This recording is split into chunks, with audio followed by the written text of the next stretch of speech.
नमस्कार, स्वागत है आप सभी का। मैं हूं आपके साथ भावना शर्मा। बगलामुखी जयंती की आप सबको बहुत शुभकामनाएं। इस पर्व को हर साल हम मनाते हैं वैशाख मास में शुक्ल पक्ष की अष्टमी तिथि पर, जो इस बार 2022 में पड़ रही है 9 मई को।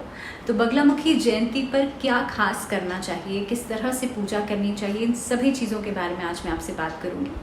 आप जानते हैं कि माँ बगलामुखी की पूजा करने से शत्रु दोष खत्म होता है। आपके जीवन में से मुकदमेबाजी अगर है, बहुत ज़्यादा कोर्ट कचहरी हो रहा है, अगर आपके जीवन में कलह कलेश बहुत ज़्यादा है, शोक आदि बहुत ज़्यादा है, इसके अलावा अगर तंत्र से जुड़ी हुई कोई समस्या है, तो ये सभी समस्याएं खत्म होती हैं माँ बगलामुखी की पूजा करने से। माँ बगलामुखी के स्वरूप की अगर हम बात करें तो इन्हें पीताम्बरी भी कहा जाता है, क्योंकि इनका जो पसंदीदा रंग है वो है पीला रंग।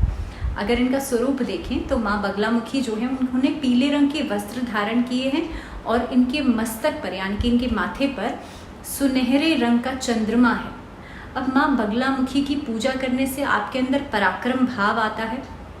सबसे ज़रूरी बात यह है कि इनकी पूजा करने से आपका जो मंगल है वो स्ट्रांग हो जाता है, आपका मंगल जो है वो बलवान होता है, और मंगल यानी कि पराक्रम, तो आपका जो पराक्रम भाव है वो बढ़ जाता है। दूसरी बात यह है कि जो माँ बगलामुखी हैं वो माँ दुर्गा का 8वां स्वरूप है और 10 महाविद्याओं में 8वीं महाविद्या है। माँ बगलामुखी की जब आप पूजा करते हैं तो इनकी पूजा करने से आपका स्वाधिष्ठान चक्र जो है वो जागृत होता है, यानी कि जब आप कुंडलिनी जागरण की क्रिया में होते हैं, उसके प्रोसेस में होते हैं, उस समय पर आपका स्वाधिष्ठान चक्र जागृत होता है जब आप माँ बगलामुखी के मंत्रों का उच्चारण करते हैं या इनकी पूजा करते हैं। अब आपको कैसे पूजा करनी है, क्या समय होना चाहिए, किस तरह से पूजा करनी है और सावधानियां क्या होनी चाहिए, क्योंकि देखिए माँ बगलामुखी की पूजा में मैं आपसे पहले ही कह देती हूँ कि सावधानियां बहुत ज़्यादा होती हैं। साधारण रूप में आपको माँ बगलामुखी की जब आप पूजा करते हैं तो कई बार उसके उल्टे परिणाम भुगतने पड़ते हैं, ये चीज़ जान लीजिए।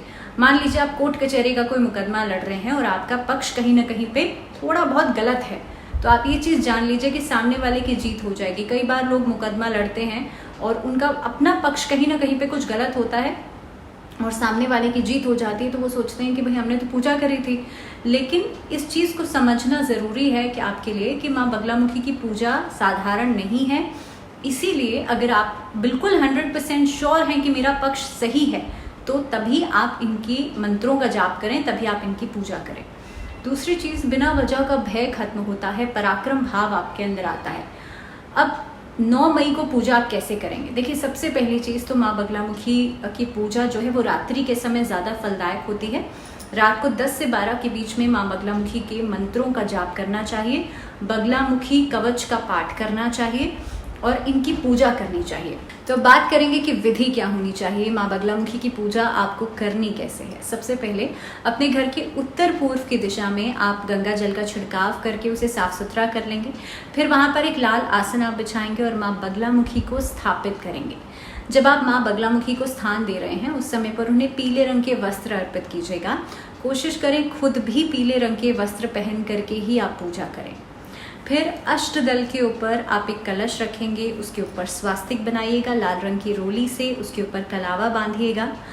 माँ बगलामुखी की पूजा के अंदर आपको षोडोपचार से पूजन करना है। षोडोपचार यानी कि 16 तरह की विधि, यानी कि उसमें धूप दीप नैवेद्य रोली मोली ये सभी चीज़ें आ जाती हैं, मिष्ठान। तो ये सभी चीज़ों के साथ आपको पूजन करना है और संकल्प ज़रूर लेना है। देखिए, जब आप आवाहन करते हैं तो आप नवग्रह का आवाहन करते हैं, पंचदेव का आवाहन करेंगे वहाँ पर और माँ बगलामुखी को स्थापित करेंगे और उसके बाद आप संकल्प लेंगे। संकल्प के अंदर जो आपकी मनोकामना है या तो आप वो कहेंगे या फिर आपकी जो भी परेशानी है आप वो कह करके आप जो पाठ है अपना वो शुरू करेंगे। माँ बगलामुखी के कवच का पाठ आपको करना है उस समय पर। अगर आपकी कोई मनोकामना है तो इस दिन आप माँ बगलामुखी को पीले रंग के कपड़े में, पीले रंग के वस्त्र में लपेट करके नारियल ज़रूर अर्पित करें। अगर कोई शत्रु बाधा है या फिर तंत्र से जुड़ी हुई समस्या है तो माँ बगलामुखी के मंत्र का जाप आपको रात में 10 से 12 के बीच में 108 बार ज़रूर करना चाहिए। कोशिश करें पीले रंग के आसन पर बैठ करके ही आप पूजा करें। अगर रिश्तों में कलह कलेश बहुत ज़्यादा है या घर में लड़ाई झगड़े बहुत ज़्यादा हैं तो इस दिन माँ बगलामुखी को हल्दी की गांठ ज़रूर अर्पित करनी चाहिए। कोशिश करें हल्दी की गांठ जब अर्पित करेंगे तो उसे जोड़े में अर्पित कीजिएगा, यानी कि एक गांठ नहीं 2 गांठ आपको अर्पित करनी है। उसी के साथ साथ माँ बगलामुखी के समक्ष आप दीपक जला करके और बगलामुखी कवच का या बगलामुखी के मंत्र का जाप जरूर करें। तो इसी के साथ आप सभी को बगलामुखी जयंती की एक बार फिर से बहुत शुभकामनाएं। फिलहाल मुझे दीजिए इजाजत, जुड़े रहिए चैनल के साथ। नमस्कार।